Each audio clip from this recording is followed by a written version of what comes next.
Hi, I'm Pam, and I would like to welcome you to the Live Authentically show. My team and I help other people step into their authentic realities, and we do this a number of different ways. This show is obviously one of them. We also have a Facebook group of like-minded people committed to spiritual growth and transformation, and we would love to have you join us at liveauthentically.today/FB. Also, check out my book, SOAR, S-O-A-R. It's on Amazon and shows how I partnered with the universe to create my new reality. So I'm super excited that today on my show with me, I have Kandis James. Hey, Kandis. Hey, nice to be here. Thank you. Thank you so much for being here. Super excited. So Kandis is an author, podcast host, and life and success coach. And she is the leader of the YOLO Revolution, which I am so excited to hear about. But before we do that, I'd love to hear you tell us how you live authentically every day. Yeah, awesome. How do I live authentically every single day? I guess I would just say I practice what I preach. I get up each and every day and do my best to live the life that I would be happy with if I knew that I was going to die tomorrow. And, for me, and I think we can get into this later, is the YOLO revolution is really all about you only live once. And so are you making this life that we have here on earth? And that means everything from setting yourself up for success each day, moving my body, doing some meditations, doing that type of thing.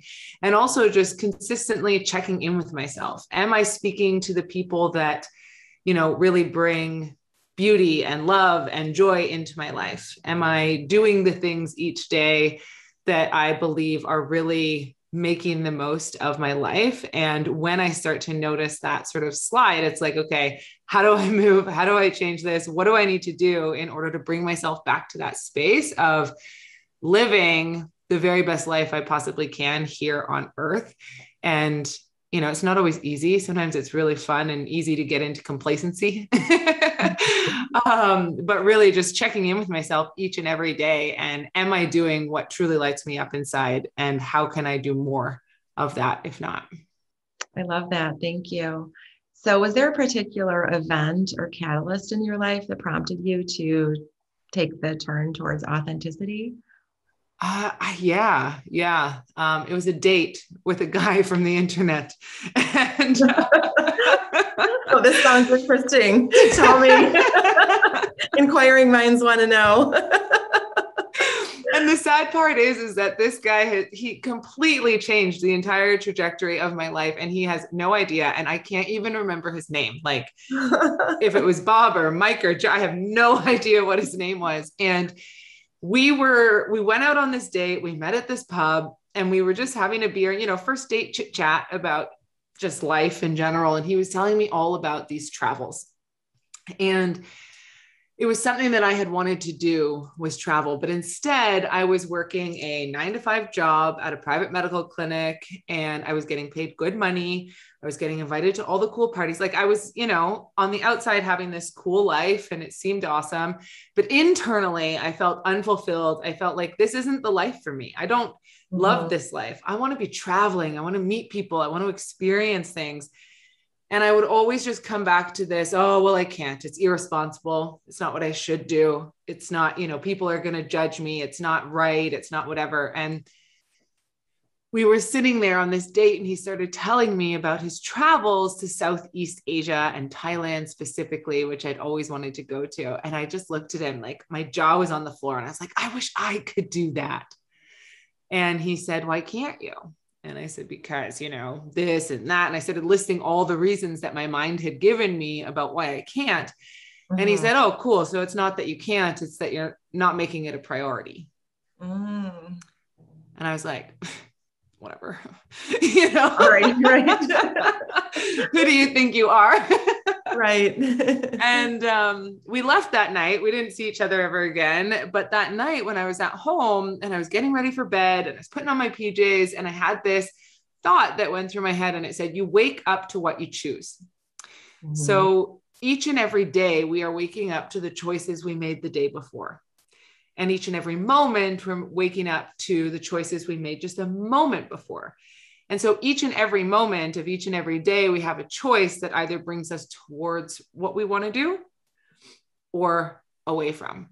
And I had been making choices consistently that were taking me away from where I wanted to be, who I wanted to be, what I wanted to do, like all that stuff that truly was lighting me up inside. And in that moment, I decided, not anymore. And I was like, I'm going to Thailand. That's what I'm doing. And so I put a picture of Thailand on my computer and I wrote, wake up to what you choose across it. I brought it to the office computer. I had it everywhere. And within 18 months, I had gotten rid of my condo, sold most of my stuff. Anything else was packed away in storage. And I was on a plane to Thailand and I stayed there for 5.5 years. It was supposed to be a few months, but it was 5.5 years. Wow, that's amazing. That's amazing. Mm-hmm. So what did you learn most about yourself during that experience? The whole experience? Mm-hmm. That's a big question. I like it. I would say, I learned a lot of things, but I learned that I am far more powerful than I used to give myself credit for. And I think we all are to some degree, right? Not giving ourselves the credit that possibly we deserve and the power we have to create a life that truly lights us up. And the reason we often don't is because it's a little terrifying to jump into that space at first.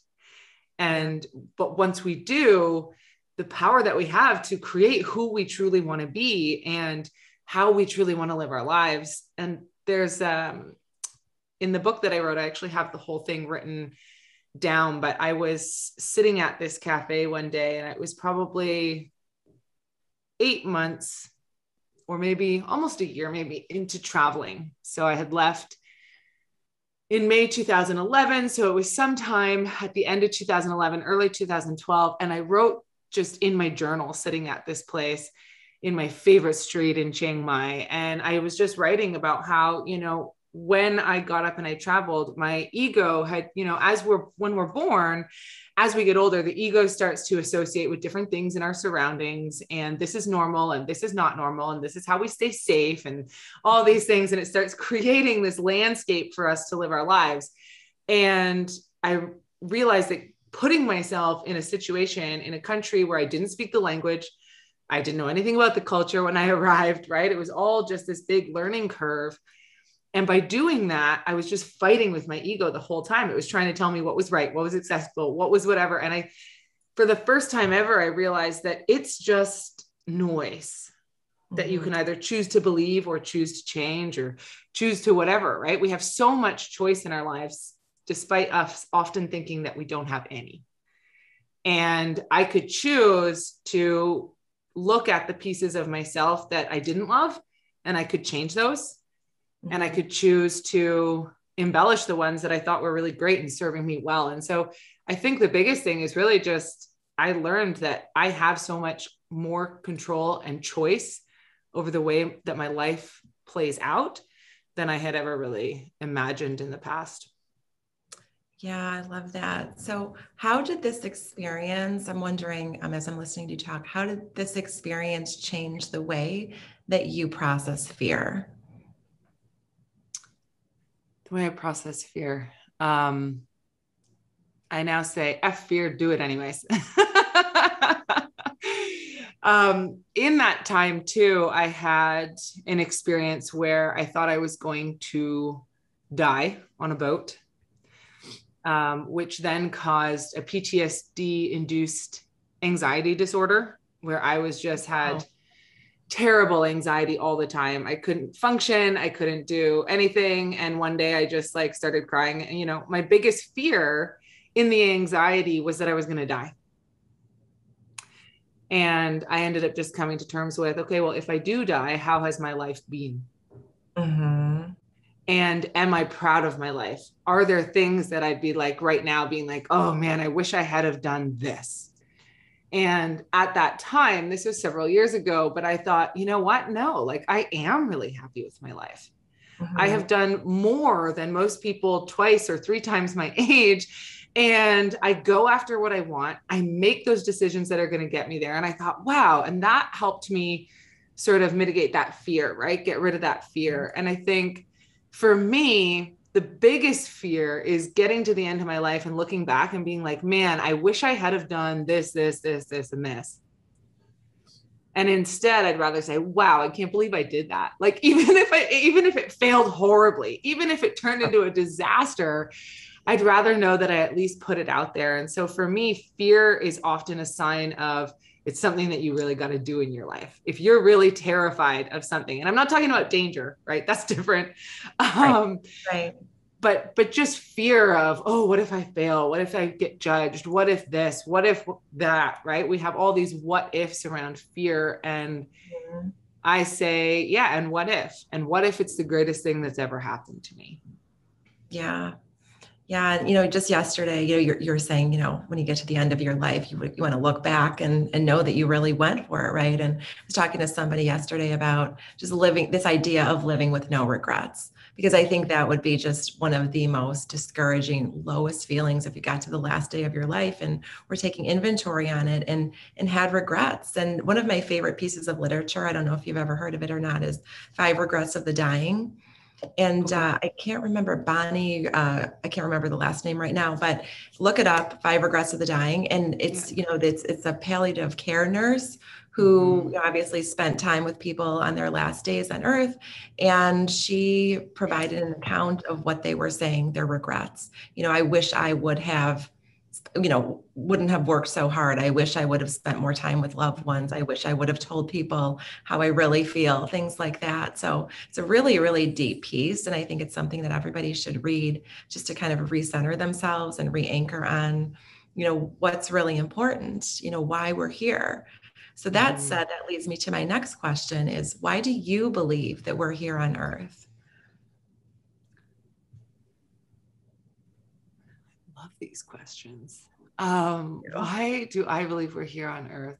I mean, I don't have any solid reason for why we are here on earth in particular, like were we put here for this certain purpose or we put here for, whatever. I think we are here, and this is sort of how I look at it. We are here, and how can we do our most beautiful living while we're here? We have, to me, it's like this extreme opportunity. And, there's parts of it's like, okay, your soul, comes down and depending on what your beliefs are, right? But, your soul chooses the body and the life and the family that you're surrounded by for lessons and all of that. And I think, sure, there's probably some truth to that. And I have no way of actually knowing this, right? But I look at it like we are here and life should be about beauty and joy and fulfillment and passion and love and excitement. And like, just, we're definitely not here to sit around and just watch Netflix and feel sad. We're definitely not here for that purpose. And we're definitely here to experience things and to make a difference in your direct world, right? And to make a difference in ways that are helpful to others, but by doing so are also helpful to yourself. I have on my hand here, it says Jaidi, and it's a Thai word for somebody who acts with compassion and nice treatment toward others. And then it's followed up by the unilome on top, and the unilome is representative of enlightenment and all of that. And for me, I put the two together because I feel like the way to enlightenment, the way to a truly beautiful world is to give of yourself, to give your gifts, to give your heart and soul and passion and beauty, right? And just give that into the world. And when you do that, there's no way that you're going to live a crappy life. And there's no way that you're going to live without, helping others and helping to heal them. And so for me, it's just give your whole self. And that's not like saying like you're going to go around and drive those people everywhere and do errands for them. That's not what I'm talking about. That's one thing, right? But it's just giving your full, true, authentic self to the world. And that in and of itself is a gift to all those around you and to yourself. Yeah, I agree wholeheartedly. And when we do and show up with that mindset of service and really do commit to making the world a better place in some way, shape, or form. Doesn't mean that everybody needs to aspire to be a, New York Times bestselling author. Doesn't mean they need to start a foundation, et cetera. Just making the world a better place can be accomplished so many different ways, right? Just by extending a helping hand, kindness, smiling at a perfect stranger, just being a source of love and light. But what I love so much about your answer, and what I was apparent throughout, is that, everything you talked about, why we're here, the common thread, the golden thread that connects all of that, is there. It's soul based, right? It stems from the soul. And I think that's really the big,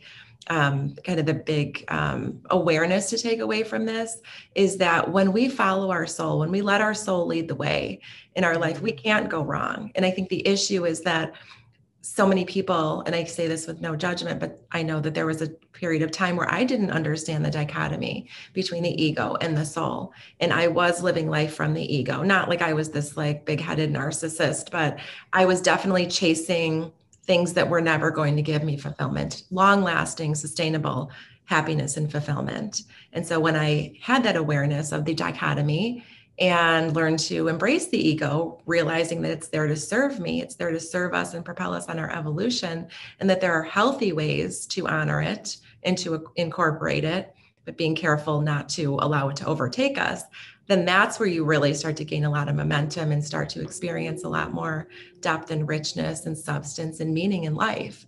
But I think until we make that awareness and understand it and really celebrate it and learn how to kind of dance it, how to honor that dance between the ego and the soul, life can be really challenging, because we're just like throwing darts. Like, maybe it's this that will bring me happiness. Maybe it's the corner office. Maybe it's, when I become a millionaire, when I reach 7 digits. And I talk to so many people who reach those goals that they had for themselves and never quite find that happiness and fulfillment, and don't know where else to look. Yes, 100%. Yes. And I think that goes back to even like where I was at that time in my life when I went on that date, right? I'm sitting there in this well-paying job. I'd done all the things that I was told I was supposed to do that would bring me happiness. And I didn't find it. Right. And there I was going, this is not what I want. This isn't what it is. And, I talk a lot about how, from the moment that we're born, we start to have these like labels and identities and ideas that are just piled on top of us, right? We're given a name by our parents. We're given a religion, or maybe not a religion, but either way, it's still given something, right? We are not religious, or we are religious, right? And then you start to go to school and these things get piled on, and this is what you should want. And you should want money, and you should want Apple products, and you should want, not knocking Apple. I've got a lot of Apple stuff, but it isn't what's bringing me fulfillment, right? My house is full of it, but it's not what's bringing me joy. Right. It's a catalyst to how I can maybe communicate with you right now here on this podcast. But, we are taught that all of these things mean joy and happiness. And if you look a certain way, and if you have certain things, and if you have a big house and a 7-figure paycheck, then you're going to be happy. And if you didn't get there by following your soul, then you're not going to find that fulfillment, no matter how many of those things that you have. 100%. Yeah. And it's, we have to be able to, like you said, like discern what is it that we're being told that we want or that we should want. and what is it that we truly want? And are we trying to make ourselves fit into the little box that we've been told is the right box? Well said. So let's say some of our listeners and viewers here on this podcast are, they're listening to this and they're thinking, I would love to start to live life from the soul, right? I would love to start to see the world through new lenses and start to have different targets in mind that I've had in the past, et cetera. What is one powerful question that you would encourage our audience to ask themselves to prompt their journey from the ego into the soul?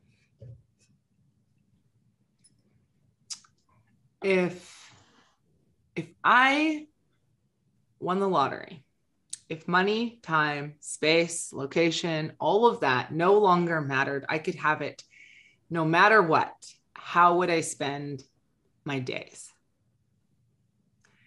And from there, start to notice what is coming up. And, if you're like, I just want to lay around and watch Netflix all day, you probably don't after a week, right? You probably don't. And so think bigger. And I think too, when you ask yourself this question, we often limit ourselves. Mm-hmm. Oh, well, I would, you start to limit what you could possibly do. And it's like, allow the imagination to soar and notice when you get these thoughts come in telling you that you can't, that it's unrealistic, that you shouldn't, you'd be judged. What would my mom say? What would so-and-so say? Right. And allow yourself to fully dream. And what I always, we can ask ourselves any questions, but if we have not separated ourselves and are able to notice that ego over there versus our true soul's passion, then we are going to continue to limit ourselves and push ourselves down. And so the first thing that you need to notice is, what are these thoughts that are coming up as you allow yourself to dream?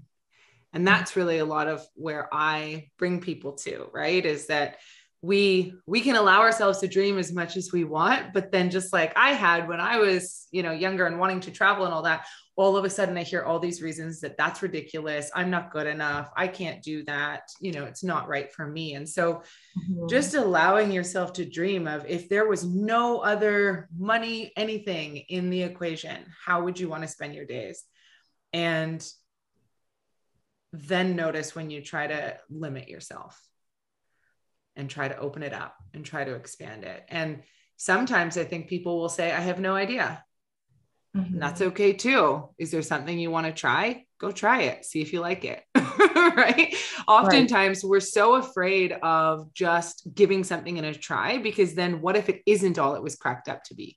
And what if it isn't what I want? And then I tell everybody I want it, and then I change my mind later. And like, that's okay.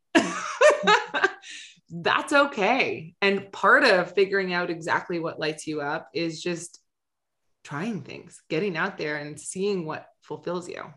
Right. And taking your eye off of, taking that focus off of the destination and focusing on the journey and realizing that's where the joy is, right? Everyone. So not everyone, but sometimes I know I fell in this category in the past.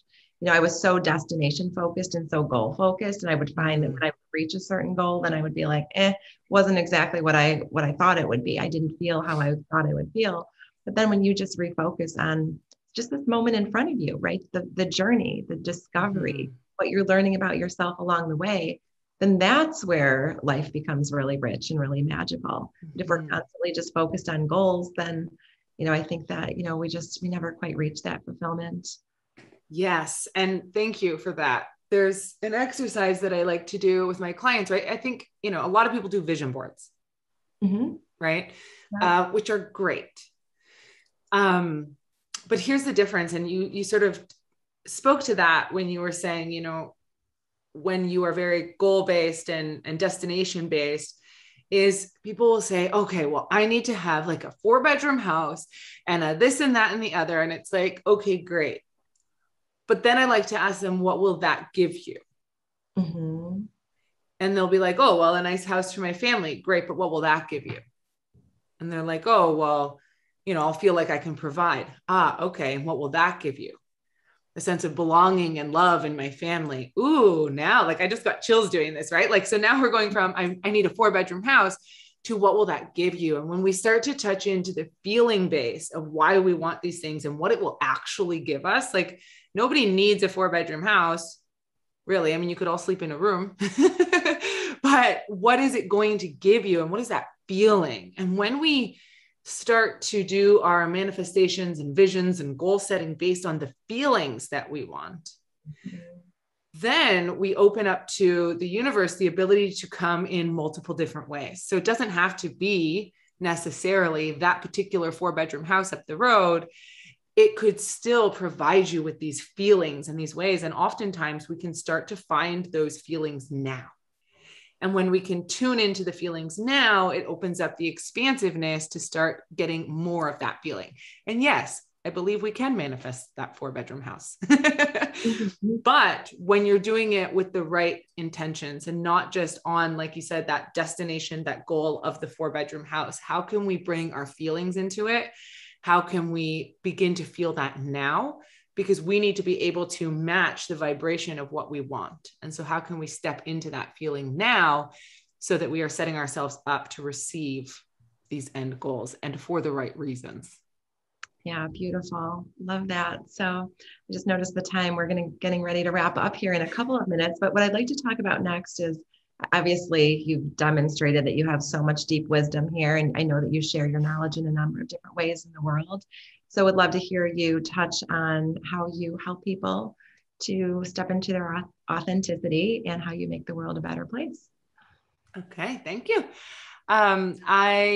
Right now I do mainly one-on-one coaching. So I have coaching clients with which we deal with all different aspects of life.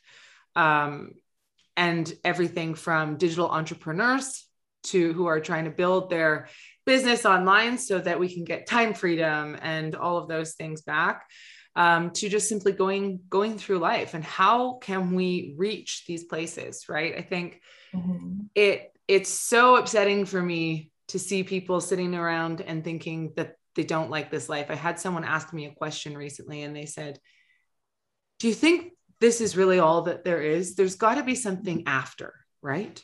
And I said, what do you mean after? And they said, after this life. Life can't just be about sitting around being bored all the time and then dying.